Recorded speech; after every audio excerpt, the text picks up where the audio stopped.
Alhamdulillah. Tun bayan da hukumar kwallon kafa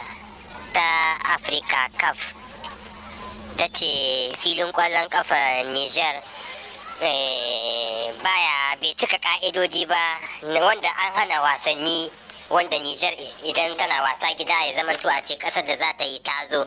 to yanzu a gaggauce filin an yi mishi gyara sosai sosai, an kashe kudade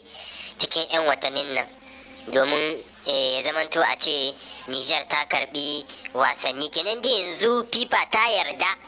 da kwaskwarima da gyare-gyare da aka yi ma filin kwallon kafa na Stade General sai nukunce, wanda ya daidai da wannan zamani da muke a yanzu, wanda abubuwan da ake bukata a zamanance an saka su iya gwalgwado. Hukumar kwallon kafa CAF ta amince Niger ta ci gaba da karɓar bakuncin wasanni na ƙasa da ƙasa na maina, inda tuni ma yanzu ake shirin wasa tsakanin Niger da ƙasa Algeria,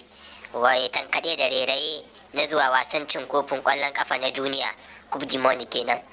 inda Niger za ta karɓi bakuncin Algeria ranar 11 ga watan Oktobar 2021 a babban birnin Yamai a Stade General sai kunce. Ga kaɗan daga cikin fotuna yadda aka yi ma Stade General sai kunce kwaskwarima.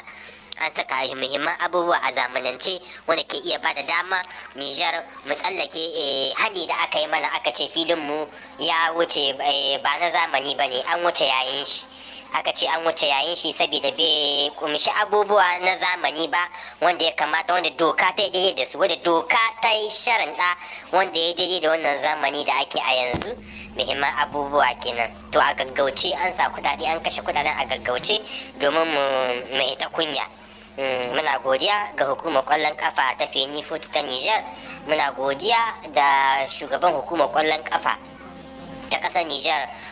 Colonel Manjo, Colonel Jibril Hamidu Jipele, kuma shine manzo na musamman sakatare janar na hukumar kwallon kafa ta CAF ta Afirka gabaki daya. Kannan kuma da karkarewa tare da godiya da goyon bayan shugaban kasa, shugaban jamhuriya Malam Bazoum Muhammad, muna fatan haka, Allah ya sa haka, amin sun amin. Kenan yanzu dai an yarda da filin namu, amma wani lokaci aka ce amma yanzu da saura, akwai abubuwan da basu cika ba, ya kamata a ce an inganta, amma dai an dan yi kwaskwari ma, an dai abin ga an daga mana kafa, an ba mu dama. Kenan muna yi ma Allah godiya, kuma muna fatan Allah subhanahu ta'ala ya ba jagororin na yanzu wannan sabon gwamnati kwarin gwiwa, ya zama to a ce zuwa gaba an ƙara inganta duk abin da ya kamata a ingantar da wannan babban filin kwallon kafa wanda ya yi zama a Afirka shine na biyu, ya yi zama a Afirka shine na biyu wajen girma da kuma inganci filin kwallon kafa.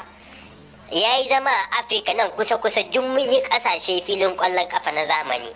Kenan yanzu an wuce, sun yi wancan kasashen sun ci gaba, sun wuce mu, sun gina filayen kwallo na zamani, mu har yanzu wanga ne, amma to yanzu an ɗan yi mishi kwaskwari ma na ga mana kawa. Insha Allahu ranar 11 ga watan Oktobar 2021